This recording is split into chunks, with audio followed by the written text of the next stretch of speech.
¿Cansado de andar a pata o tu coche ya chafió? Te voy a explicar cómo utilicé una técnica del maestro Neville Goddard que me ayudó a manifestar no uno ni dos, sino tres coches gratis en mi vida. A esta técnica le llamo Future Self, o sea, tu yo del futuro. Obviamente estas técnicas se aplican para cualquier cosa que quieras manifestar o vivir o atraer en la vida, no solamente para coches. Define cómo se ve tu sueño, si no cómo vas a hacer un plano, si no cómo vas a saber, cómo lo vas a reconocer cuando lo tengas ahí si no sabes qué es. En el caso de un coche, pues define la marca, el modelo, el color, el sabor. Visualiza tu future self, o sea, tu yo del futuro. ¿Cómo reaccionaría mi personaje del futuro?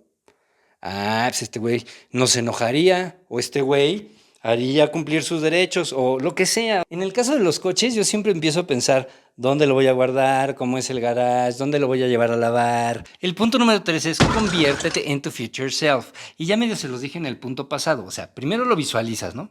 Dices, es así, haría esto, haría aquello, y luego vas y lo ensayas. Lo más probable es que el primer día te dure 5 minutos o menos, porque ya estás demasiado acostumbrado o acostumbrada a tener lo mismo en la rutina y a reaccionar igual. Pero poco a poco, conforme vas haciendo conciencia, vas a decir, güey, ya me eché 2 horas, ahora me eché todo el día haciendo mi yo del futuro. Y a tu yo del futuro, como vibra diferente y piensa diferente, entonces atrae cosas diferentes y manifiesta cosas diferentes. Ya es un hecho. Cuando una pareja está buscando bebé, y ya lleva un rato buscando bebé y nomás no tiene bebé, empiezan a atraer ausencia de bebé porque se la pasan hablando, pensando y vibrando y hasta con miedo y con emociones fuertes porque seguramente quieren mucho tener al bebé, empiezan a traer más ausencia de bebé y hasta que se desapegan, que normalmente es cuando dicen, no, pues ya no pudimos, vamos a adoptar. Como ya tienen un bebé, entonces embaraza, ¿no? Y entonces es muy chistoso porque entonces ya, como ya había presencia de bebé, pues entonces ahora también hay presencia de bebé acá.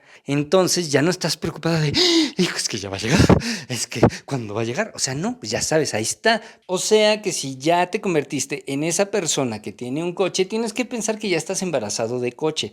Entonces no tienes que estar saliendo todos los días a tu cochera a ver si ya está ahí, porque pues ya estás embarazado de coche, pero pues eso quiere decir que tiene un procesito, ¿no? Decreta un titipuchal. Decirte frases como amo manejar mi coche está bien bonito, tener 2 o 3 afirmaciones chidas, bonitas, positivas en presente, etcétera, etcétera, donde hables de cómo te sientes de tener ese coche, ya como que ya está ahí, te sirve también para ir reprogramando tu cabecita. Piensa en otra cosa. Es importante que confíes, a ver, ya hice el proceso, ya medité hoy, es más, en 2 días no voy a hacer esto del coche, o me voy a dar esta semana para no pensar en nada de coche y nomás ver cómo soy feliz.